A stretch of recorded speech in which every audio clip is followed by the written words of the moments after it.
ప్రజా TV Telugu news. 3 పార్టీల కూటమిగా ఏర్పడి తెలుగుదేశం పార్టీ, బీజేపీ, జనసేన పార్టీల కూటమిగా ఏర్పడి ఎన్నికల్లో పోటీ చేయడం.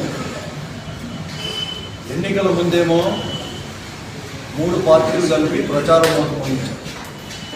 ఎన్నికలు అయిపోయి ప్రజల విశ్వాసంతో నెగ్గి ప్రభుత్వం ఏర్పడిన తర్వాత 9 నెలల్లోనే రిజిస్ట్రేషన్ ఛార్జీలు పెంచారు, కరెంటు ఛార్జీలు పెంచారు, ప్రజలందరికీ కూడా వాత పెట్టడం జరిగింది.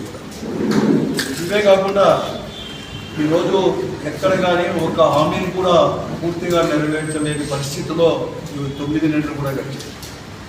నిన్ననే చంద్రబాబు నాయుడు గారి యొక్క నాయకత్వంలో ఉండే ఈ ప్రభుత్వం బడ్జెట్ కూడా, పూర్తి బడ్జెట్ కూడా ప్రజెంటేషన్ కూడా 25-26 సంవత్సరానికి పూర్తిగా గడిచారు. అవన్నీ చూసే హామీలేమో సూపర్ 6తో పాటు 143 హామీలు వారందరూ కలిసి కూడా ప్రజలకు ఇవ్వడం కూడా జరిగింది. నేనేమన్నా ఆ హామీలు నెరవేర్చడానికి బడ్జెట్లో కేటాయింపులు పూర్తిగా కూడా ఉండబోతున్నాయని చెప్పేసి ప్రజలందరూ కూడా భావించారు.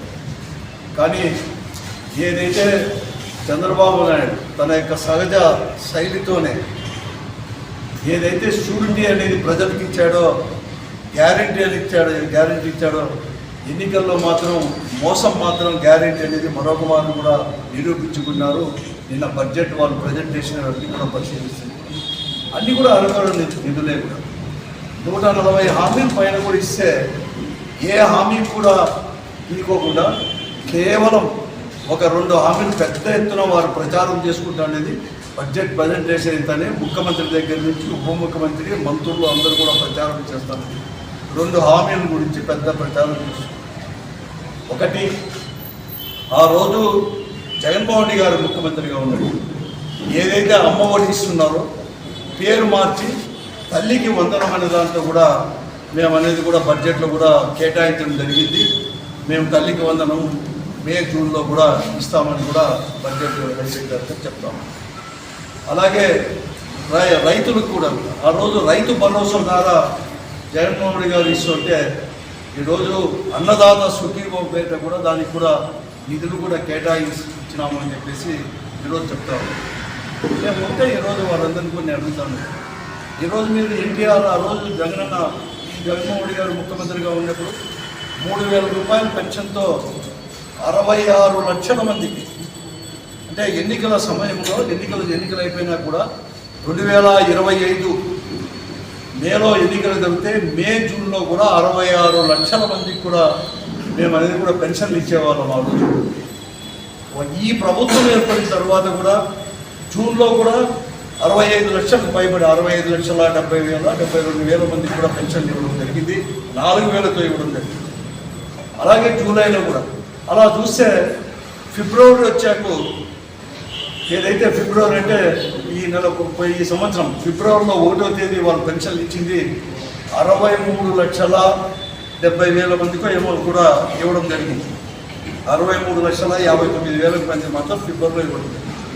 అంటే 2,719 కోట్ల రూపాయలు డిస్పర్స్ చేయడం జరిగింది ఈ 63,59,000 మందికి కూడా జరిగింది. కానీ ఈరోజు అట్లా 12 సంవత్సరానికి వచ్చేస్తే ఇవన్నీ కూడా 32,000 కోట్లకు పైబడి కూడా కేటాయించారు. కానీ ఈరోజు కేటాయించింది వాళ్ళు 27,518 కోట్లు. అంటే దీనివల్ల పూర్తిగా కూడా అర్థమవుతుంది ఏమంటే తప్పకుండా, అంటే ఇప్పటికే వారు ప్రభుత్వంలో వచ్చినప్పుడు ఉండిన దానికంటే కూడా దాదాపుగా 3 లక్షల పెన్షన్లకు కోత పెట్టారు. ఇప్పుడు ఆ 3 లక్షలే కాదు, ఇంకా కూడా భవిష్యత్తులో మరింతమందికి కూడా చాలామందికి కూడా ఇంతవరకు పెన్షన్లు వచ్చే వాళ్ళకి పెన్షన్లు చెప్పకనే చెప్పినట్లయితుంది.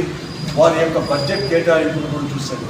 అంటే భవిష్యత్తులో అవి తగ్గిస్తారు, కొత్త పెన్షన్లు లేవు, ఆస్కారం లేదు అని చెప్పేసి ఈరోజు వారి కేటాయింపులే దీంట్లో చాలా స్పష్టంగా కూడా అర్థమవుతాము. ఇదే కాకుండా ఆ రోజు మనకు అనేక కూడా మనకు హామీ కూడా ఇవ్వడం జరిగింది. తర్వాత మరీ ముఖ్యంగా కూడా చేయూత ద్వారా జగన్మోహన్ రెడ్డి గారు ముఖ్యమంత్రిగా ఉన్నప్పుడు దాదాపుగా 26,27 లక్షల మంది ప్రతి సంవత్సరం కూడా ఎస్సీ, ఎస్టీ, బీసీ, మైనారిటీ మహిళలకు వారిని కూడా అభివృద్ధి చేయాలి, వారి కుటుంబాలు బాగుండాలని చెప్పేసి ప్రతి సంవత్సరం కూడా చేయుత ద్వారా 18,750 రూపాయలు ఇచ్చేవారు. కానీ ఆ పథకాన్ని మేము ఇవ్వము.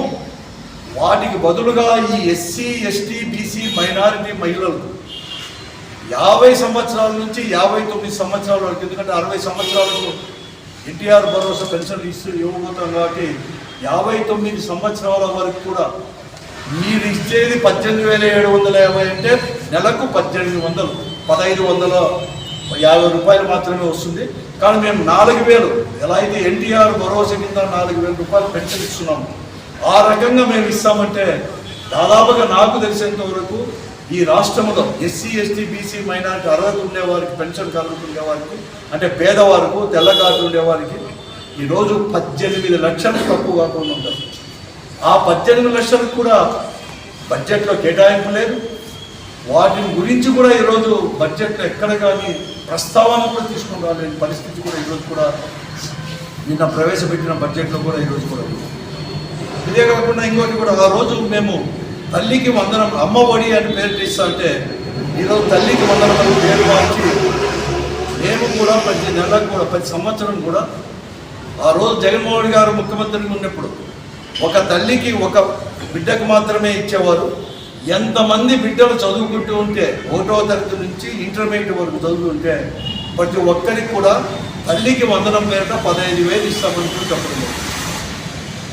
అటువంటి వాళ్ళు మేము లెక్కేస్తే, అర్హత ఉండేవాళ్ళు లెక్కేస్తే, తెల్ల కార్డు ఇవన్నీ కూడా చేస్తే ఈ రాష్ట్రంలో 83 లక్షలకు పైబడి